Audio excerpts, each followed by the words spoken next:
Good afternoon, everybody. Thank you so much for attending class again today. So before we start the actual class, so we discuss, I will explain a little bit the differences between Mahayana, Hinayana, between the four schools, four philosophical school.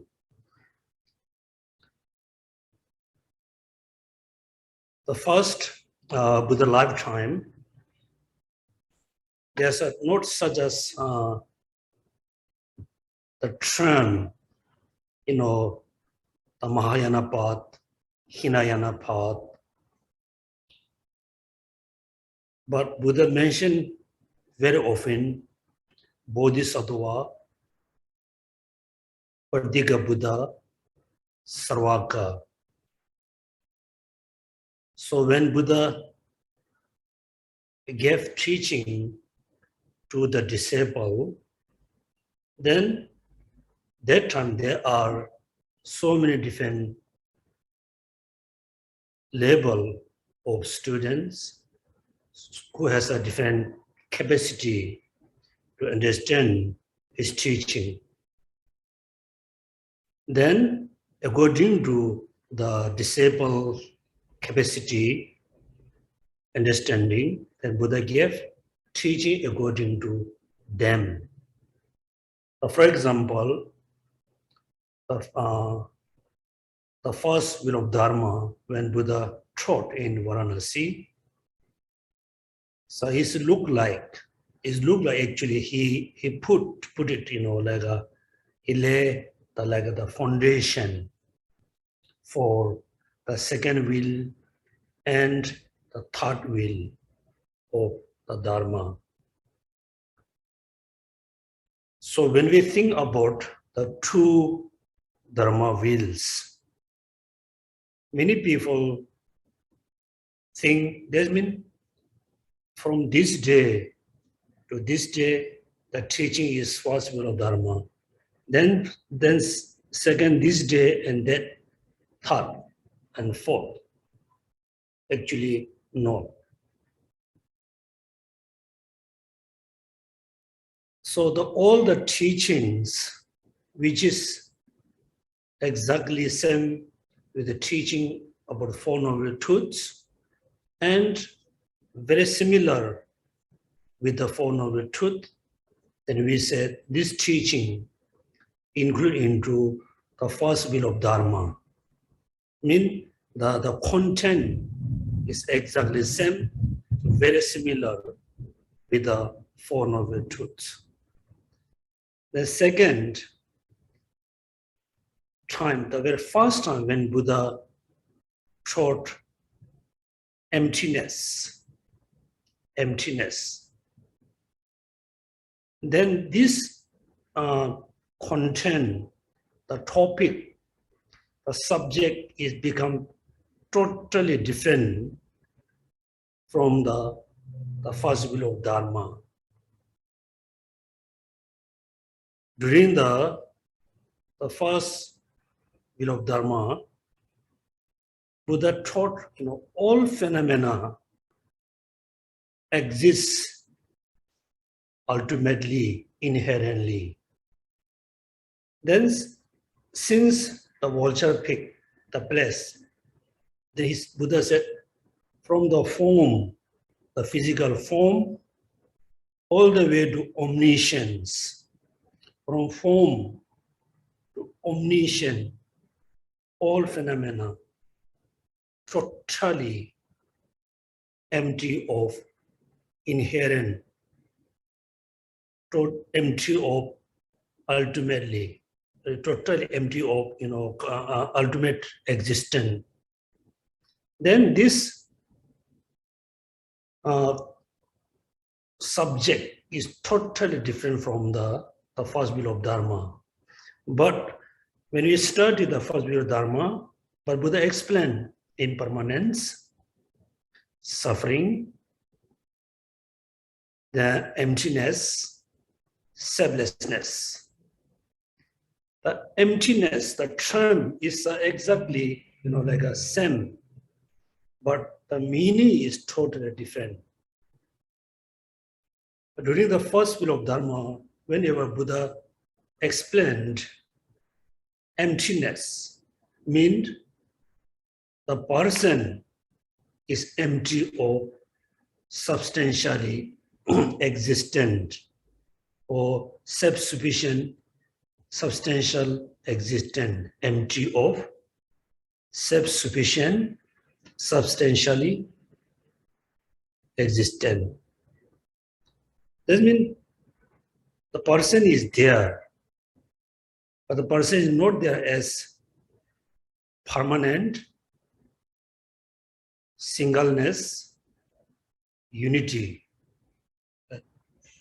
Therefore, every day when we meditate on impermanence of the body, our own body, impermanence of our own minds and consciousness, and impermanent ourselves, then for us very easy to understand the meaning of emptiness, of self-sufficient, substantial existence, because we already, like a break one part of the meaning of self-sufficient, substantial existence, because we understood in impermanence. Then now there's a two path, right?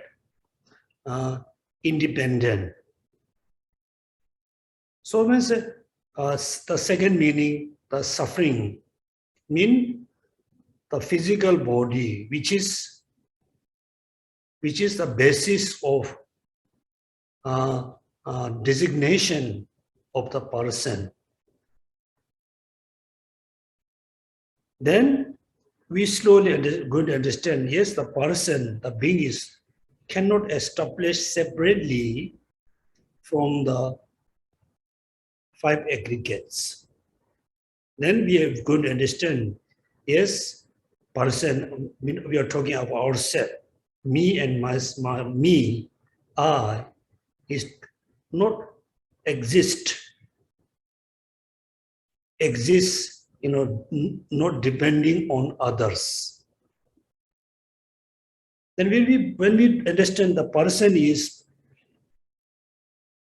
designated on the five aggregates, that the person is impermanent, then we very easily understand the person cannot be just, like a unity, mean like singleness. It has many parts. Right? Therefore, the meaning of emptiness is totally different than the second law of Dharma. The second, the first time when Buddha said, from form to omniscience, include all phenomena, are empty of inherent existence. That time, many disciples who already attended, many teaching before that, they cannot really accept. So difficult to believe, because they used to believe everything exists in inherent existence. Then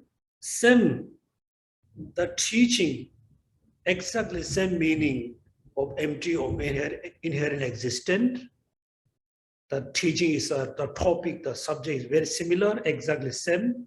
There's not all the teachings taught by Buddha, which include into second wheel of Dharma. Second wheel of Dharma. For example, after Buddha fully became enlightened person, so he didn't give any teaching for, I think, 49 days or 47 days. 7 days. But during that time, I think many people requested him to, give teaching to the other, give teaching to other. Then remember Buddha said, I realized or I found are found free from the elaboration, luminous, Zab-ji total, and which is permanent.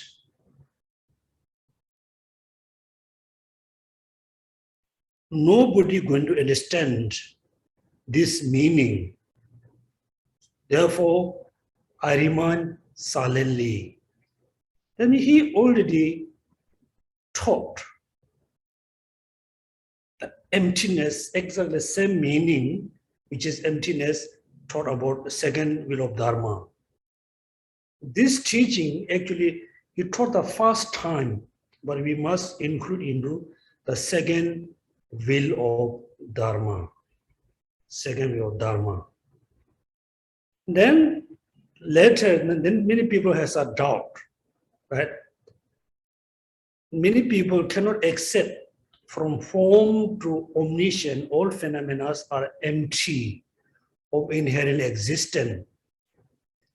Then they ask question to Buddha, what do you mean all phenomena are empty of inherent existence? All phenomena are empty. Then Buddha, then Buddha very intelligently, with a sense of compassion, then all phenomena he divided into two, so three phenomena. Then what I mean emptiness mean this part of phenomena, meaning this emptiness, that emptiness. So he explained, very different way. Then similar this teaching, exactly the same, that we include into, third will of Dharma. And also, His Holiness Dalai Lama said, many times, I think he studied for many, of course, he had been studying very precisely, closely, all the Buddha teachings, include the Vajrayana. Then, what His Holiness said, the second will of Dharma, the third will of Dharma, all the Vajrayana teachings, Buddha actually already started from the first will of Dharma. First there's a two truth, suffering and origin of suffering. Then path and cessation of path. Then during the second will of Dharma, actually he explained more precisely, clearly, perfectly the cessation. Cessation. That means among the Four Noble Truths, cessation. Then the latter part, when he explained the clear-eyed mind, Vajrayana teaching, he explained very precisely, clearly the path to enlightenment. That means the rest of the teaching after the Four Noble Truths, the rest of the teachings, doesn't matter which teaching, except sometimes Buddha give advice. Otherwise, the rest of the teaching actually explain more precisely, completely the Four Noble Truths. Therefore, the second will of Dharma, the first will of Dharma, many people believe, the people who follow, the Theravada practice or Hinayana practice, they no need to realize emptiness. They no need to meditate on emptiness.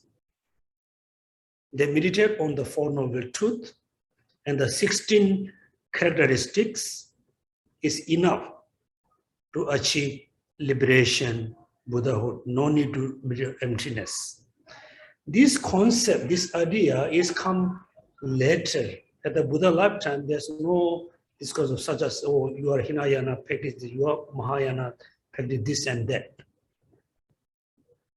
Therefore, in our class, last few 3 classes, we discussed, in order to achieve any of the 3 types of liberation. 3 types of liberation mean liberation of Pratika Buddha, liberation of Sarvaka, liberation of Bodhisattva. There are 3 types of liberation. Any of these 3 liberation for achieving is depend on realizing emptiness. Without realizing emptiness, nobody cannot achieve any of the 3 types of 3 kinds of liberation. Then there's a big question, why cannot? Why cannot? Why the practitioner cannot achieve liberation of Buddhahood based on practicing the 16 characteristics and the 4 noble truths? Why cannot? Why cannot? Right? Then this answer is actually answered by Shantideva, answered by Chandrakirti, answered by Nagarjuna, many other Madhyamaka masters. What they thought, what they think, because the meaning of emptiness, which is taught by Buddha during the first bit of Dharma, is not really enough to eliminate the root of the ignorance. For example, I use the example. For example, due to your misunderstanding, many of you have the misunderstanding, misperception, misbelief. Oh, yesterday I saw something in my bedroom or my bathroom, right? So due to your eyes vision or due to reflection, you said, oh, last night I saw something in my bedroom or in my bathroom. Since you feel very scared to go in bathroom, go in bedroom, right? Scared. That means you know something there. In order to free from the fear or scaredness, you need to realize there's such as nothing in your bedroom or bathroom. Therefore, first you say, if somebody says, oh, there's nothing, you just go in. Let's say, you met a Rinpoche. Rinpoche says, oh, there's nothing, you just go in. You go in.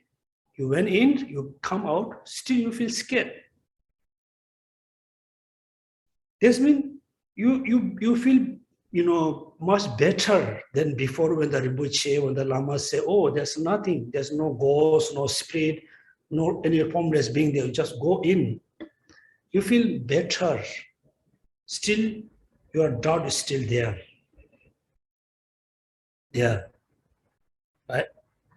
Then, what you need to do, you light in the toilet or your bathroom or bedroom, you search everywhere very precisely.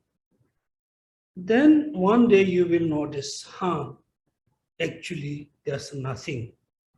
I just scared based on my misunderstanding.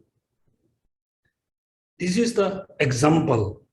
Now, when we think about person or other phenomena, right? For other phenomena, quite easy to understand. For example, the cup. The cup is not permanent, empty of permanent, empty of independent existent, empty of singleness. Cup is not just one single piece. There are many pieces. The cup is not permanent. It is impermanent, we know. Right? And this cup is not independently existent phenomena, because it depends on, like a clay cup depends on clay, golden cup depends on gold. We know. But when we think about self, I, me, it is not that easy to understand. I is empty of independently existent. I, me, self, empty of singleness. Not easy. Also not easy to understand me is impermanent. Because sometimes we realize, yes, physically I'm getting older. Yes, everybody can feel physically. When I was like 10 years old, for example, everybody, when we are like 15 years old, 10 years old, 20 years old, we could run for a few hours without stopping, but we didn't feel so tired. This day, when we run like, let's say 3 or 4 kilometers, we feel, we become breathless, easily tired. Then we feel, oh, physically, we are old compared with like 10, 20, 30, 40 years. But our mind is still almost same. But we cannot learn things very easily. The average mind is same. When we are very angry person, when we are 10 or 20 years, we are still angry. Also, we have a very strong attachment, strong jealousy, strong ignorance, pride. Everything is so strong. Then look like mentally, we feel very young. Mentally, we are very energetic. Therefore, if we think this way, then we're not going to understand me is impermanent. It's changing momentarily. It's changing day by day. The physical body is changing every day, every moment. Right? For example, if I don't shave for 2 days, I can see my, the beard is come out. My hair is like coming. Also, the hair color is changing. But when we reflect on our mind, we don't realize my mind is quite old, cannot active as like 10 years old. My minds cannot active as 40 years old. I don't think we realize. So not easy to realize impermanence of me and self or person. Then, according to Buddha teaching, Buddhist tradition, we don't believe soul. We believe consciousness. Soul means this kind of type of consciousness or mind is a permanent. Right? But when we study ourselves, it looks like my body are not me. Me mean look like I am. Me mean like kind of soul or consciousness. Because when we died, after we dead, we believe next life. Therefore, mistakenly, many Buddhist people say, oh, now the consciousness left the body. The soul left the body. Because for them it's okay, still okay. You can think the soul consciousness same. There's no need to argue. But many Buddhist people said, oh, I believe now the consciousness left the body. The soul left the body. But you never say, I think the person left the consciousness, body. The person, passed away. We say pass away, we never say person left. We say consciousness is big mistake. When we say this way, that means for us, a consciousness is going to go to next life, not the person, right? So also we have this kind of like a tendency. Me and my body is separate. Me and my consciousness is separate. Your body is not you. My body is not me. My consciousness are not me. Then who you are? That means, look, I'm within the within my body, like I'm a permanent, coming from previous life, exists now, will go next life. That means it looks like permanent. Therefore, not easy to realize emptiness, impermanence of the I.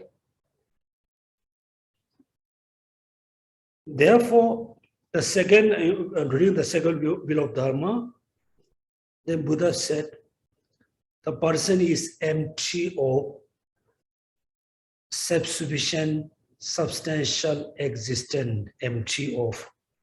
Means the person is not permanent, the person is not independent, the person is not singleness, but still person is there. Person is still there. Then we still grasp, we have a grasping to grasp the I still exists inherently, ultimately. The analogy, somebody asked, there's nothing in your bathroom. Don't scare, just go. Be relaxed. You feel better. Still, you have a doubt. You need to know, I believe there's something.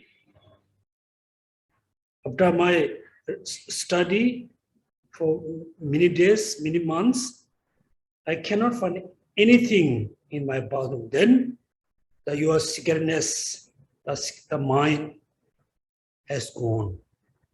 Therefore, we need to realize a person is there, but not there, which is I can find through analysis. After analyzing the person, we cannot pick on any parts, anything. We can say, this is the person. Until now, we believe person means something there, which is I can designate. This is a person. In the reality, a person is just mainly designated based on 5 aggregates. Just designation. There's nothing there. So in order to cut the ignorance, then we need to understand more kind of profound meaning of emptiness. Same way, for example, attachment, anger. Certain attachment, anger we can recognize, which is triggered by the self-grasping, which is grasps the self as a permanent, independent singleness. But we don't recognize that the particular attachment, anger are triggered by ignorance, which is grasps the I, person, being inherently existent. That means there's 2 types of attachment. One attachment triggered or caused by self-grasping, which is grasps the self as a permanent, independent singleness. There's another attachment which is triggered by another type of ignorance, which is the ignorance grasps the I as a inherently existent I. Right? This means there's 2 types of ignorance, there's 2 types of afflictions. So I said, last Sunday, somebody asked question, Geshe, what will be our next, class 4, next after December? I seriously, think many times. Even, I just explain to every Saturday, Sunday, just explain. You also attend the class.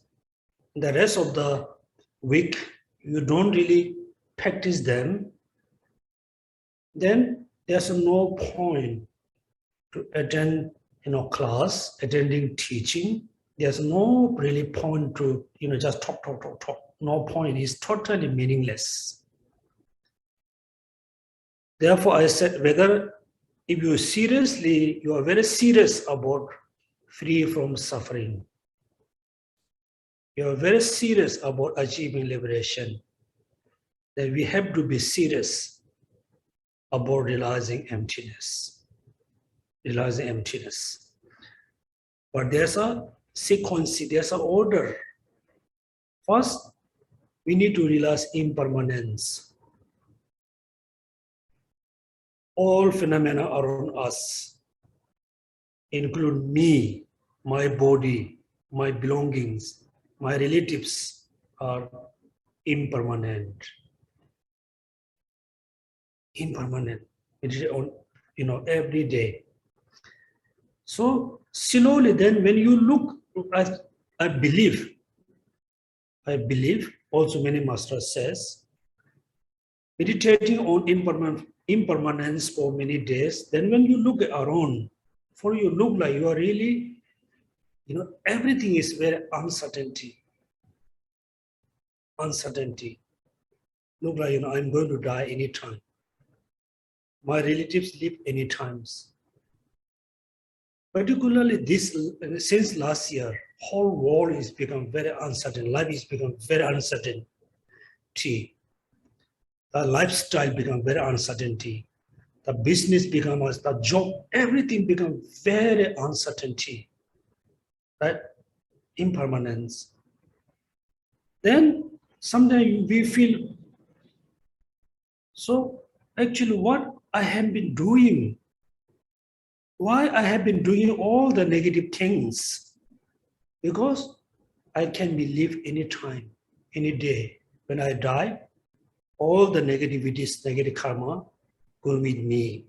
Therefore, you're going to stop all the negative actions, because there's no point. For example, somebody pass away tomorrow. Surely the person is passing away tomorrow, but we prepare for a lot of jewel, buying new clothes. What's the point? The person is leaving tomorrow. We didn't realize, but we do a lot of like shopping, buying jewel, buying clothes, building new house for the person. We didn't realize. When we realize, the person is leaving tomorrow, the person is passing away tomorrow, definitely we're going to stop all the shopping for the person. We know there's no point.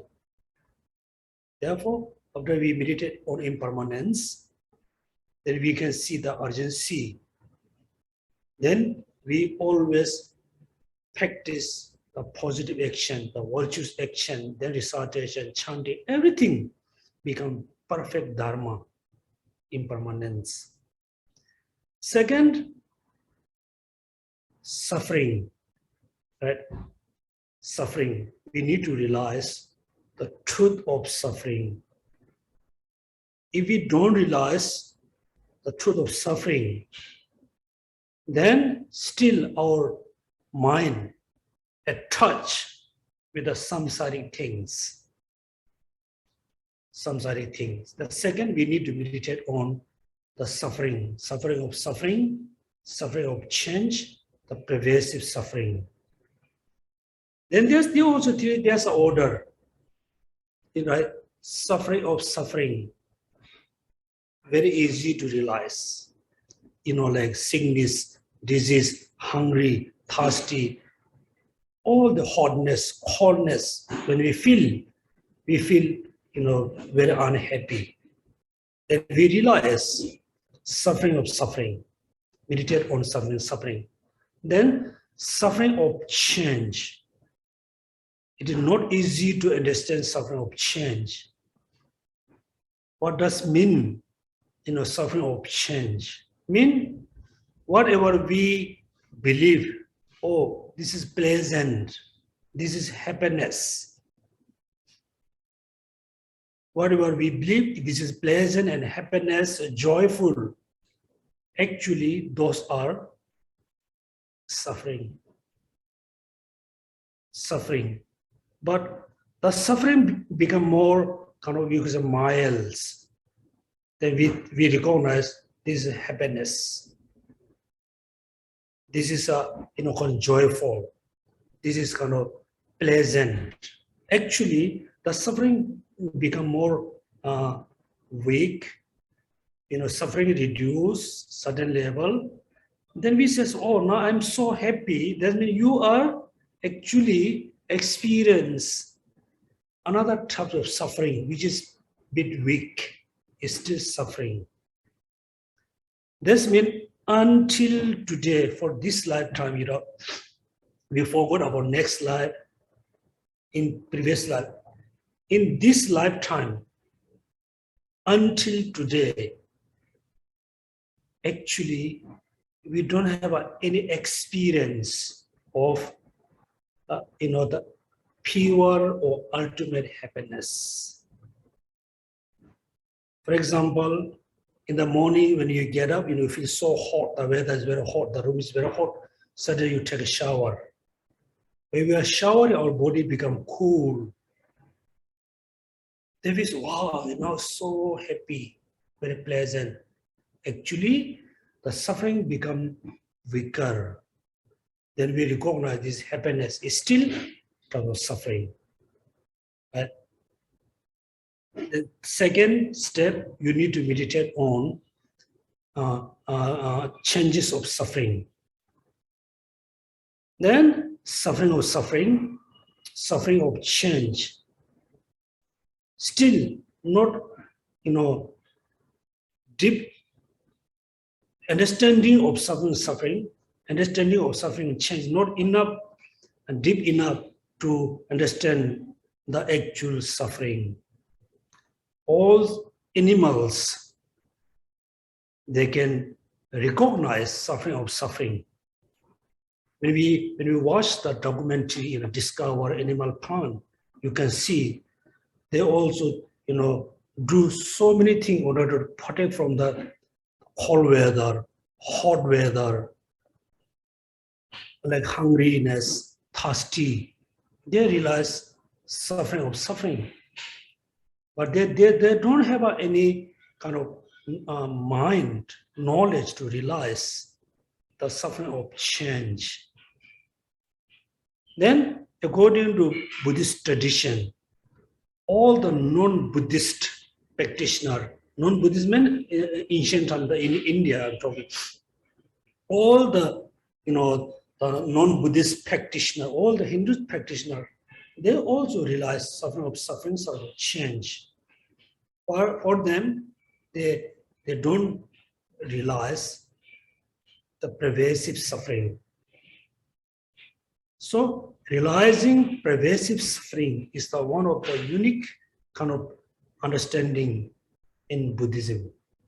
Therefore, third, after you meditate on the two types of suffering, then you need to meditate or you need to reflect on the pervasive suffering.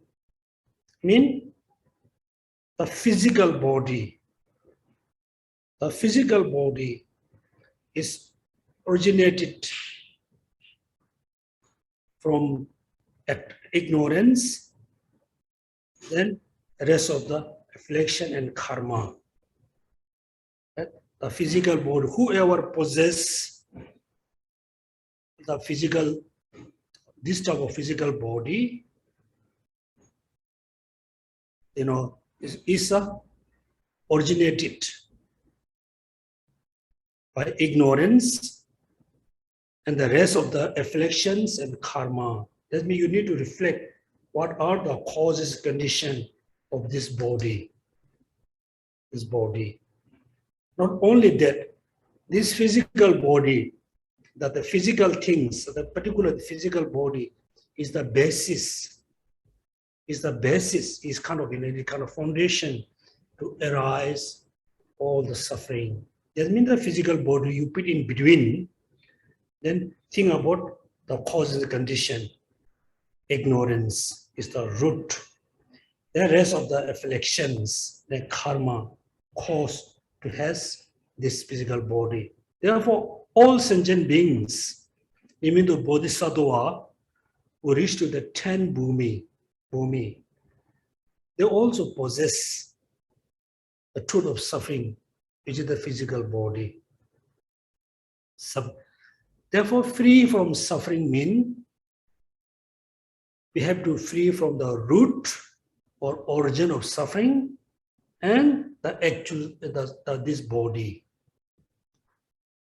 So now you need to reflect on how this body is the basis of all types of suffering. But this morning, I reflect about how this body is the basis of suffering. But just think about buying our clothes. For monks and nuns, very simple. You don't have any lot of, you cannot choose many color, many designs, very simple. You choose the size, that's it. If you fit, you just buy. If it is too small, you buy bigger one. If it is too big, you buy smaller one. You just choose the size. There's no other lot of choices. For the lay person, think about just buying our clothes. First we think, oh, I need to buy a clothes, right? Then you went to supermarket, you visit many shops for buying clothes, but you cannot decide which clothes. Doesn't matter you are male or female, you cannot decide which one. Oh, this quality is very nice, but color is no good. Oh, this color is good, quality wise is good, but the way of like making, I don't like. First few days you have a lot of kind of emotional problem buying clothes.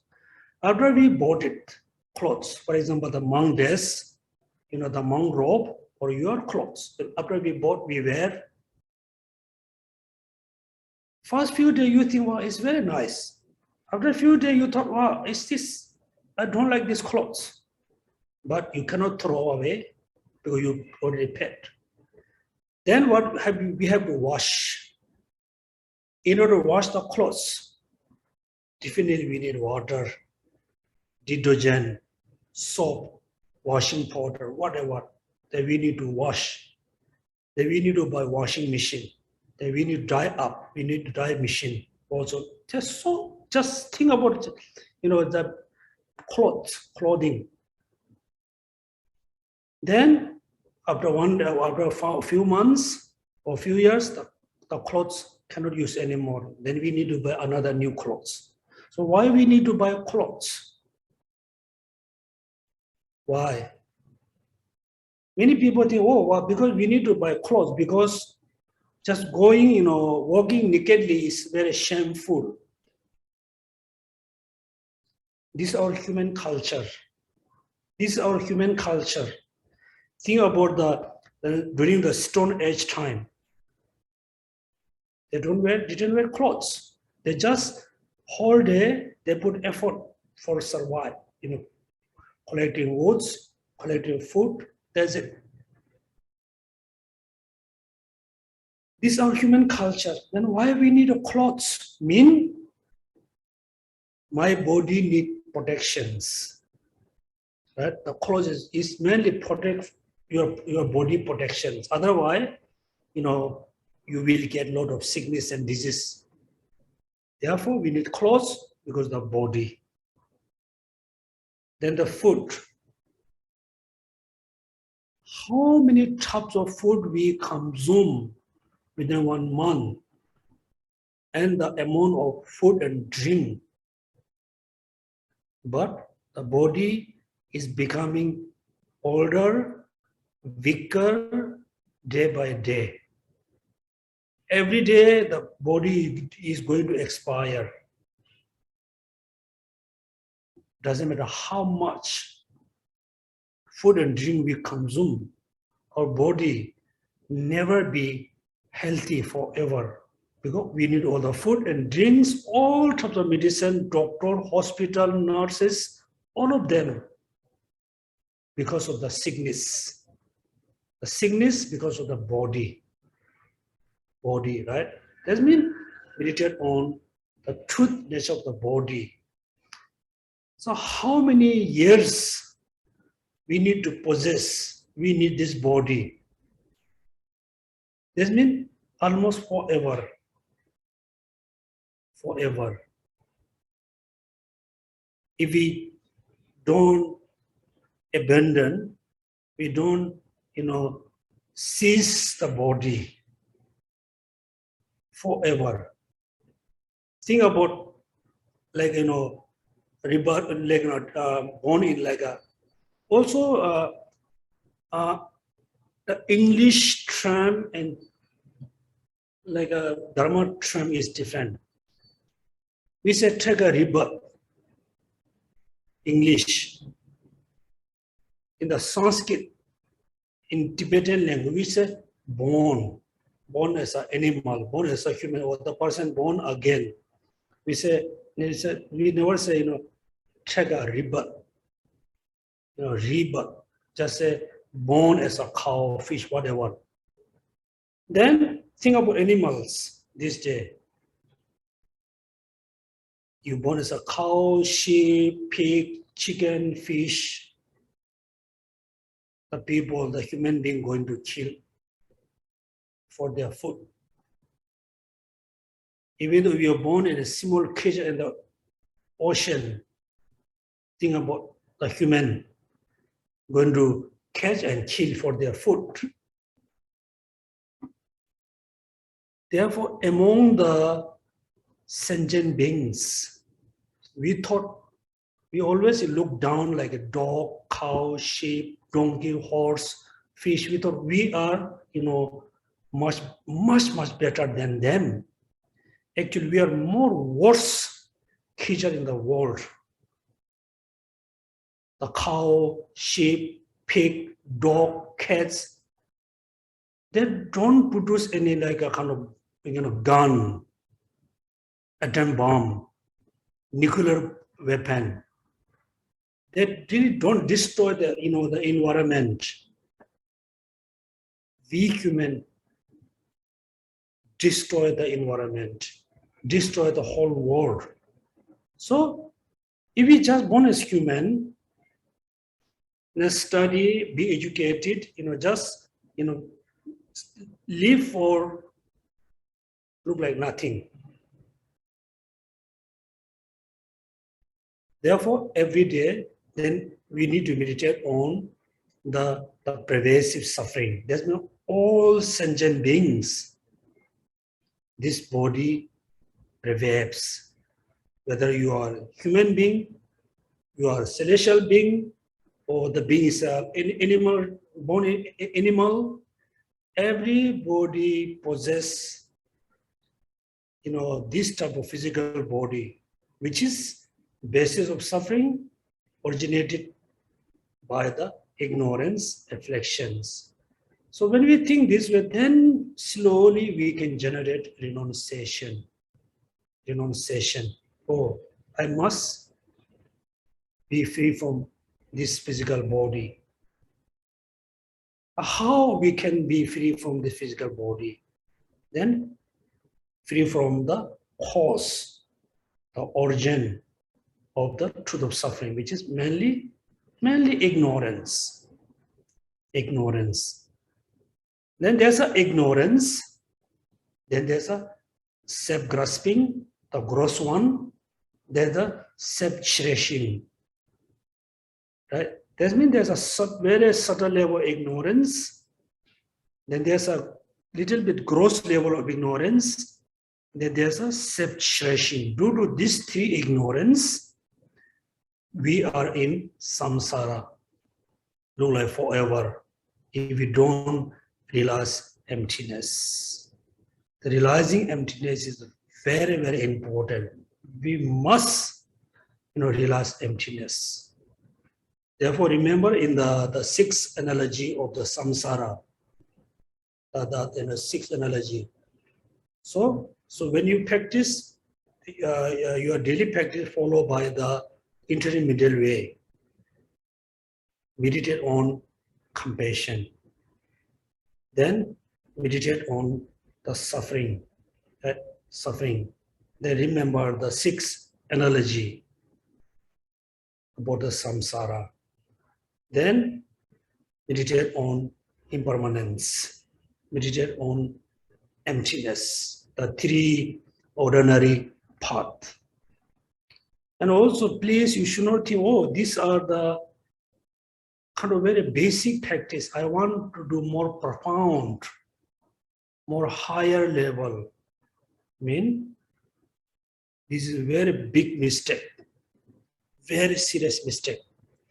Your wing is just growing. You have very little wing. You look like a chicken baby. You have a little wing, but you wish to fly very high level. Then you are jumping every day to reach into high level. Then one day, before you fly in the high level, you're going to die.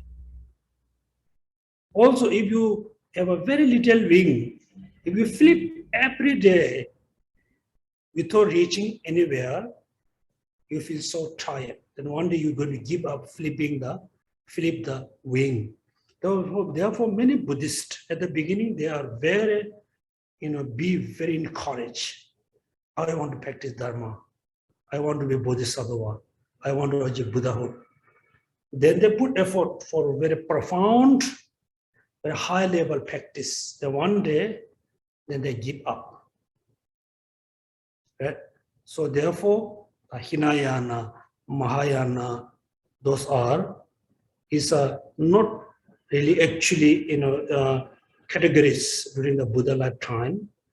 Then when they do the what you call seals, Dharma seals, first seal, second seals, third seal, fourth seal, many times they put all the Buddha teaching together. Then this what put into kind of Pradika Buddha practice. And Pradika Buddha and Sarvaka Buddha practice teaching put together. The path is almost same. Then these are the Bodhisattva teaching put separate. Then therefore we have a Hinayana, Mahayana. Then the four Buddhist philosophical schools. Many of you have been already studied. The fourth school is look like you stay in the like Singapore. Singapore is a very low altitude from the sea level. It's next to the sea. Right? So when you look around, what you can see Indonesia. Even though you cannot see Thailand, you can see Malaysia. When you just look around from the Marina Bay Hotel, you can see only two countries. One side Malaysia, one side Indonesia. If you don't get any information, knowledge about Thailand, then Burma, then Sri Lanka, then India, then Philippines, then China, Vietnam, then for you, the world means Singapore, Malaysia, Indonesia. That's it. You're not going to accept there's another country which is Thailand. There's another more country. You're not going to accept. For you, the world means Singapore, Indonesia, and Malaysia. That's it. Because your view is very narrow. There are so many other countries there we cannot see. Therefore, the first two schools, the view is very basic. For example, impermanence, view from their point of view, impermanence, arise.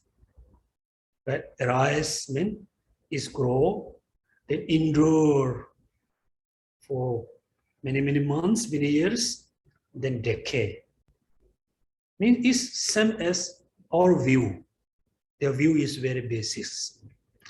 The second, when your knowledge, when you got better knowledge, your view become more profound, then you can think, oh, there's another, not Indonesia and Malaysia, there's a Thailand, India, the whole world. Then you believe, oh, world doesn't mean only these three countries, there's more. When you reach your knowledge level of the Chitta Mantra school, that means everything is mainly, manifest from your mind, the all basis mind. Right? Nothing really, the solid things, nothing, there's a solid phenomena. All phenomena are on use. You look like you are dreaming, you are dream. In the dream, you can say this is a horse, this is a cow, this is a sheep, this is a car. You have the idea. We believe those are very solid phenomena. But according to Chitta Mantra school, those are appear to us as a solid. It is actually your mental projection. Look like you're watching a movie in the movie theater. When we watch the movie, we look like there's a car and people dancing, car is running, aeroplane is flying, look like solid. When you think very carefully, it's not solid, nothing. Everything is a projector, project from the projector. Then me Chitta Mantra school view all phenomena look like the mental projections. Then they cannot accept something in the solid phenomena. Then when your view, your knowledge become more profound level of the Madhyamaka school, still you can accept the solid phenomena like a car, house, whatever is there. They are solid. There's a heart, but still all phenomena is there, but they are not there as what appear to us. That means there now you can see your knowledge become more profound, more precise, more closer to the reality, more close to the truth. So when your knowledge reach to the Madhyamaka level, then we believe according to Buddhist tradition, then your knowledge become the most closer to the truth, which is emptiness. That means your knowledge become profound, more profound, very profound. At the same time, your ignorance, afflictions also must become weaker.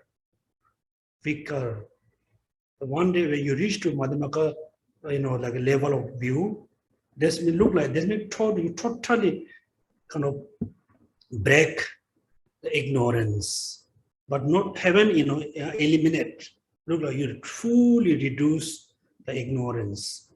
Therefore, what I discussed today, this one.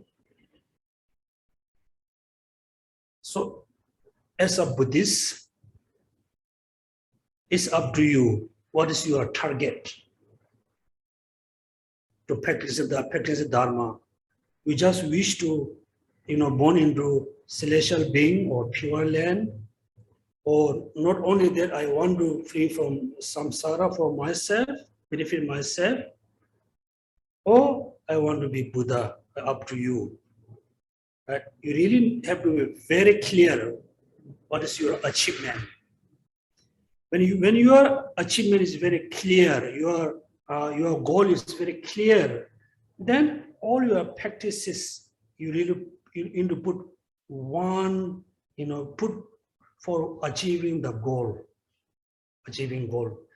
If you don't have a very clear kind of goal to achieve, or born into higher realms, achieving liberation for my well-being, only myself, benefit for myself, or I want to achieve Buddhahood to benefit all sentient beings. If you don't have a clear, your goal is not so clear, then we really don't know what kind of practice we have been doing every day. Morning, woke up, you do recitation, chanting, you like, then our practice become like that. So this is the beginning. Then let's say the order of the intermediate way. First, explain the three ordinary paths: great compassion, bodhicitta, emptiness. Three ordinary paths.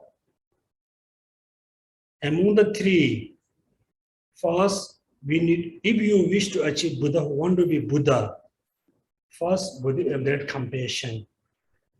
Second, then bodhicitta. Third, emptiness, according to Chandrakirti, treatise.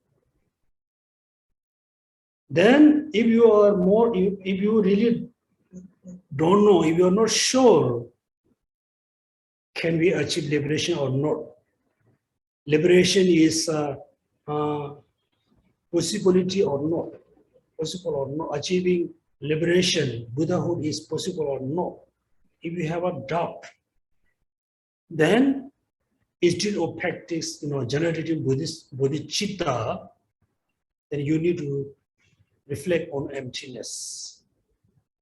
Emptiness. Why? Liberation, achieving Buddhahood means our mind, we have to be free from the afflictions, ignorance. We have a doubt, can I be free from them or not? So after you reflect on emptiness, then we will going to realize all the afflictions are what you call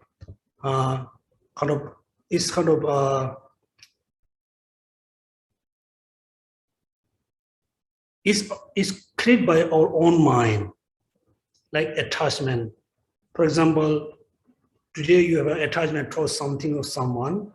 Tomorrow you have another attachment towards other things or someone.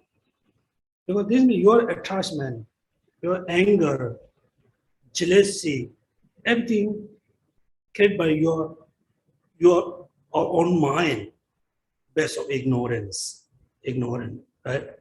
Therefore, after meditating or analyze about the phenomena, emptiness, then what other Master said, one day you're going to know the ignorance can be separated from the pure mind. All the afflictions are, can be separated from the pure mind, from the mind. Then you will know, oh, liberation, achieving liberation is possible.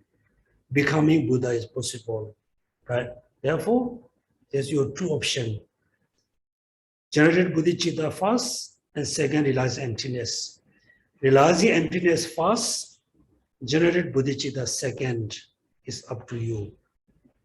Then, after the three ordinary paths, then you talk about the bhumis. Mean, after you practice for many years, then you have the bodhicitta. After you have the bodhicitta, then you need to meditate on bodhicitta with the emptiness of bodhicitta. Then one day, you're going to see emptiness through direct perception. Then you reach to the Arya state. Arya state, not the Arha. Arya state. Then you talk about then how our practice going to kind of promote. Then, every day you practice meditation, you practice bodhicitta with emptiness bodhicitta, then you're going to go to 10 bhumi, then Buddhahood. Then In order to go through these 10 bhumis, we need to practice Dharma. Right? In order to practice Dharma, remember, excellent life, excellent resources, excellent component are very important. Let's say your father, you really want to practice Dharma, you are very serious about practice Dharma.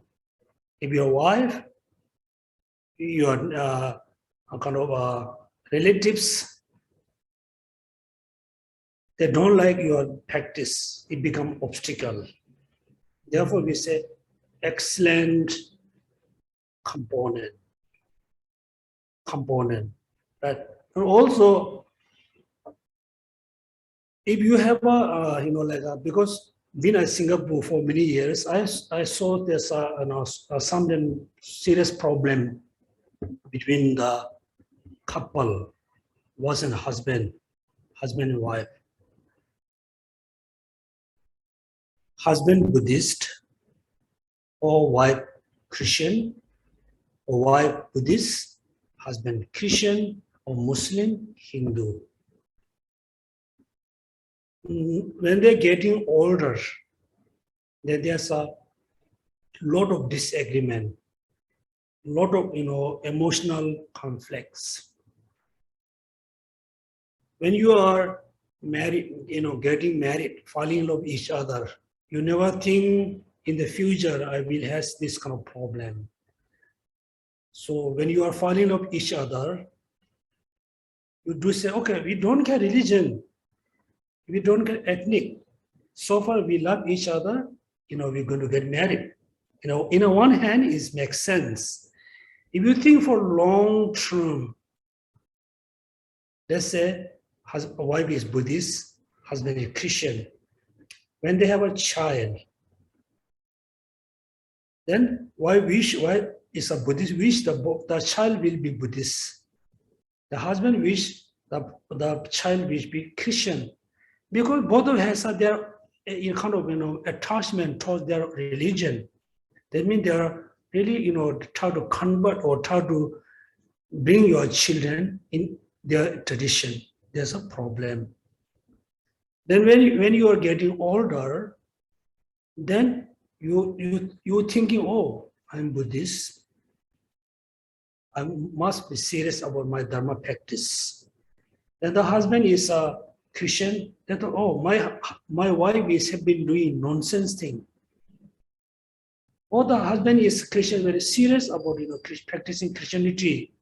Wife thought, oh, he had been doing nonsense thing. There's a lot of, when they're getting older, then there's a lot of conflict. Therefore, if you have children who are going to get married with a different kind of different religion, we are not going to criticize. You must give advice. If you are a Buddhist, better to marry with a Buddhist. If you're Christian, with a Christian, Muslim. This means when they are falling in love with each other, they're happy. When they are getting older, they're happy. Then both of them getting old, both of them together go temple, church, mosque. They need work together. Otherwise, it's quite complex. Therefore, excellent partner or excellent component. Your children, your families, your friends must be, must have a similar belief with you. Excellent component. Then excellent resources. Then excellent life. Excellent life. So Buddha, first he taught the three excellent causes. Excellent cause for good component, excellent cause for good life, excellent cause for good resources, excellent resources. Among the three, first Buddha taught excellent cause to the excellent resources, which is practicing generosity, right? Among the six perfection, first practice generosity in order to have the excellent resources in the future, in the next life. Also, sometimes we have another kind of misunderstanding. When you offer things to others, you believe the result of offering things to others will come for next life. Is also a mistake. Some karma give you immediate effect. Some karma give you the effect maybe after many years. Sometimes in next life. So be generous mean the result you can have this life, you can have a next life, you can have after next life. You should not think I can have excellent resources in the next life. No. I think you need to reflect sometime. Oh, suddenly I received this and that. When you reflect, oh, it may be last year, 2 years ago, I give this same clothes or same thing to other. Now I received the same thing. Sometimes you can see this excellent resources. Mean practicing generosity is the best cause to have excellent resources. Right? Without having excellent resources, also you cannot practice the Dharma continuously. Yes, you are very serious about practicing generosity. If you are not serious about practicing ethical discipline, then in the future, or after next life, you can have a lot of resources, but you won't have an excellent life. Mean you can see many people, born as a human. Since born, they are disability. In between, they become disability, or somebody has a missing kind of organs like five sense, cannot see, can see but cannot hear, can see, can hear, cannot talk. And also for them, so difficult to practice Dharma. Therefore, excellent cause to have an excellent life, which is practicing ethical discipline. Therefore, the second bhumi. Then third, excellent component. Mean in order to have an excellent relatives and friends and family, in this lifetime, in our daily life, we need to practice patience. We need to practice patience, right? Be patient.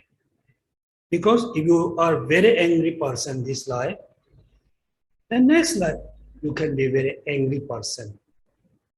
Then you won't have an excellent family. You won't have an excellent relatives. All the relatives, all your friends, run away because you are very angry person. You look like fire. Therefore, the first bhumi, second bhumi, third bhumi, the Bodhisattva become very master about these three practices. Right? The first bhumi is the Bodhisattva become very master, very excellent about practicing generosity. Mean, remember, he can give away everything, include his or her own body, flesh, blood, and bone. They can offer very happily. So in order to, say, complete the practice in generosity doesn't mean you have to give this amount of money, this amount of food and clothes. No. You don't have any sense of attachment, grasping about your things, including your body and speech. You are ready to give away with a very happy mind. Mean you are excellent in practicing generosity. Therefore, practicing generosity is very depend on non-attachment. Should not attach with anything. Look like all the masters usually saying, you have a 10 kilo of diamond. It's 10 kilo. For you, keeping in this left hand, right hand is same, right? Still belongs to you. Keep on the right hand, left hand, you doesn't feel differences. So therefore, things which belongs to you, or the things you offer to others, you need to feel same thing. So far we cannot feel same thing, right? When same things in our hand, we are very happy. When the things goes to somebody's hand, we feel upset. This means we are not yet there to practicing excellent generosity. Then second is practicing excellent ethical discipline. For example, when you are in the temple, when you are with your guru, you are very disciplined. Physically, you are a very disciplined person. Mentally, still, we think so many nasty things. Physically, you cannot do much physically in front of your guru. You cannot really fight with someone. You cannot really use the harsh towards other. You scared. You feel shame in front of your guru. But mentally, you're next to your guru. You're thinking after class, or I go and do this thing. The guru also doesn't know. That means physically you are not 10 well. Mentally you haven't 10 yet. Then you really 10 yourself. Not harming other, not stealing, not lying, no harming. 10 very well. So during the waking time, before you're sleeping, you can control all your negative thoughts. Killing, stealing, harming, lying, deceiving. You can control your mind before you sleep.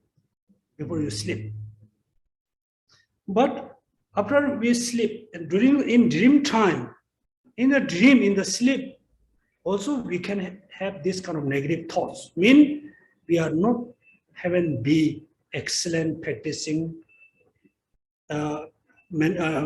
discipline, ethical discipline. Where your mind totally 10, before sleeping, after sleep, before sleep, after sleep. Even though in the dream, you're able to control your negative thoughts.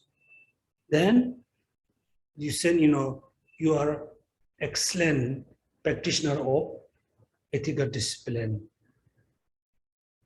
Then third is practicing patience. Now these three, right? Generosity, practicing generosity is the best antidote to a stingy attachment. Then practicing ethical disciplines is the best antidote to control your anger, your attachment, particularly attachment. Then practicing, of course, your patience is the best antidote to control your anger, right?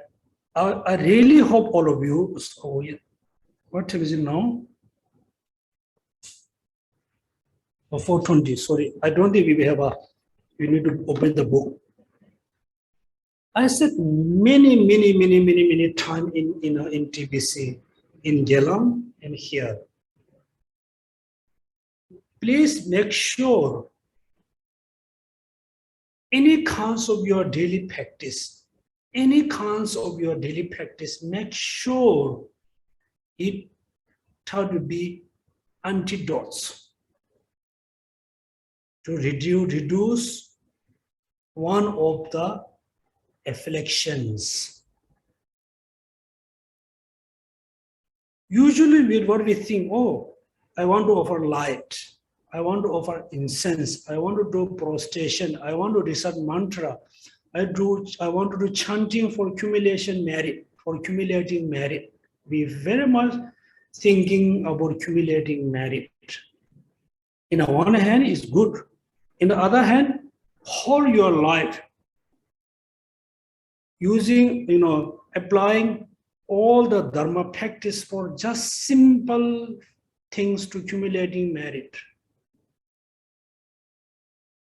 Doesn't matter how much merit you have been accumulating since, let's say you are born this lifetime.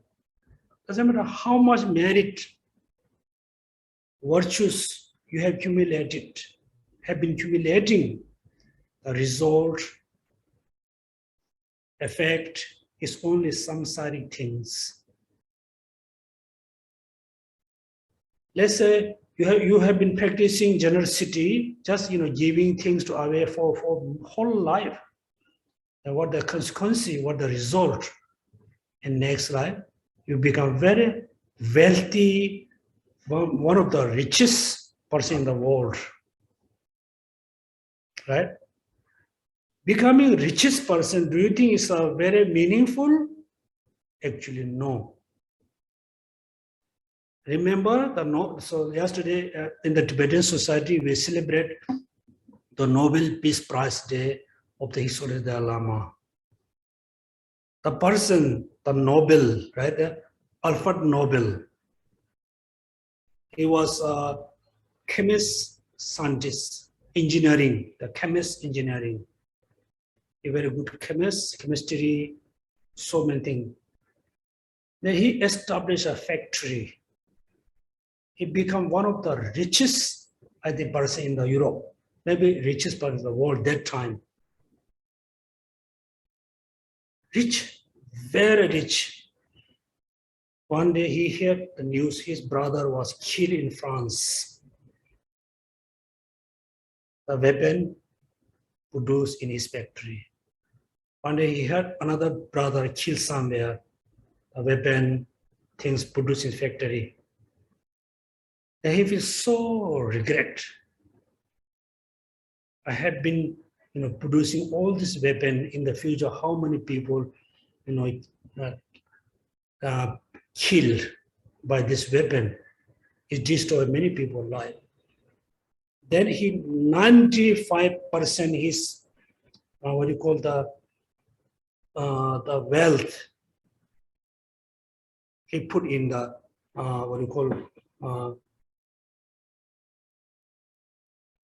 SS, 94 SS. He put in he write will 95% goes for this Nobel Prize. The 5 Nobel Prize, right? Chemist, psychology and doctor, and peace, and literature, and something, there's a 5. That means look, a rich person, finally he got regret. Most of the wealthy family rich at the end, they have a very strong regret. Therefore, just becoming rich is nothing. I mean, you feel happy yourself for a while, then you feel regret. That means what I'm saying here mainly, if you're just thinking only accumulating merit, becoming rich, have a lot of wealth in future life, mean you are using the dharma for like producing a lot of poison. Therefore, please make sure any concept your daily practice try to be antidotes to reduce any of the afflictions. For example, recitation. You recite a mantra, before you should think, since now, maybe next 20 minutes, I'm going to stop, the negative verbal action. I'm not going to talk about others. I'm not going to nagging others. I'm not going to nagging my relatives or friends. I just focus my recitation. While you are reciting the mantra, you visualize whatever deities, mantras you are reciting. Motivation must be benefit for others. The recite mantra. Now you can see that recitation mantra is becoming best antidote to reducing your anger, attachment, so and so. Offering light. I'm going to offer this light to reduce my attachment, reduce my stingy. I'm going to offer this light to what you call eliminate, dispel the darkness of ignorance. The light you just think is of wisdom. I wish to just emptiness. You light offer the light. And now you can see it's going to be antidote. Otherwise, our daily practice never be antidote to reduce any of the afflictions. That means our practice, the Christian people practice, Hindu people practice, Muslim people practice become same. Because all the other religions they also reciting, like the name of the God, name of the Allah, so reciting mantra, doing chanting, light offering, prostration, they also do.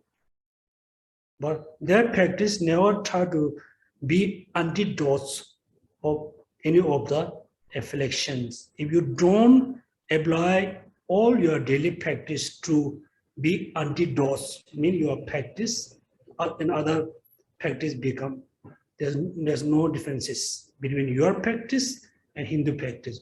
Your practice, Muslim practice. Your practice and Christian practice. Or Tao practice, no difference.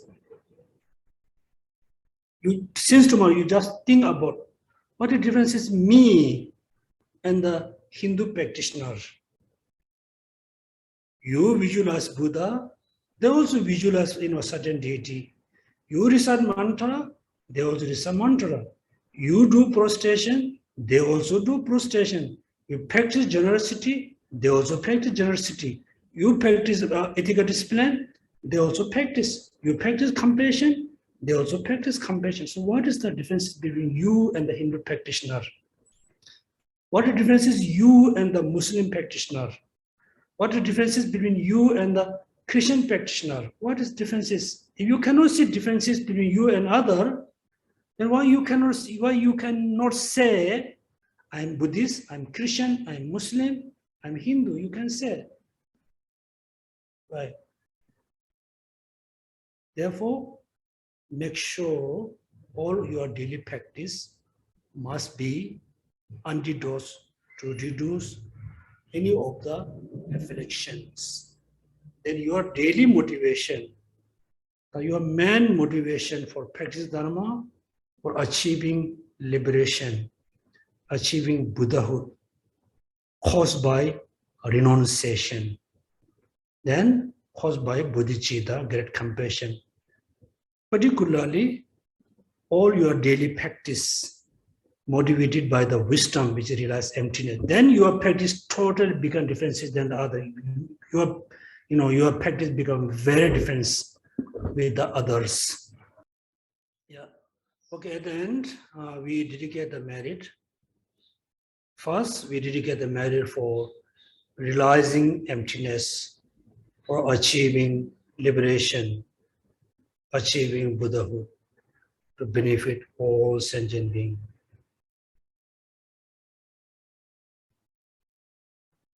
Also, we dedicate the merit for world peace, peace with all countries.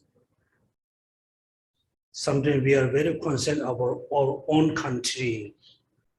We totally ignore other countries. This day, there's not much differences your country, others. Our countries is depend on other countries. Other countries are depend on us. So this is so important to have a peace with all countries. Doesn't matter Africa, Europe, America, whatever. We dedicate the merit for world peace, peace with all the countries, peace with all the human beings.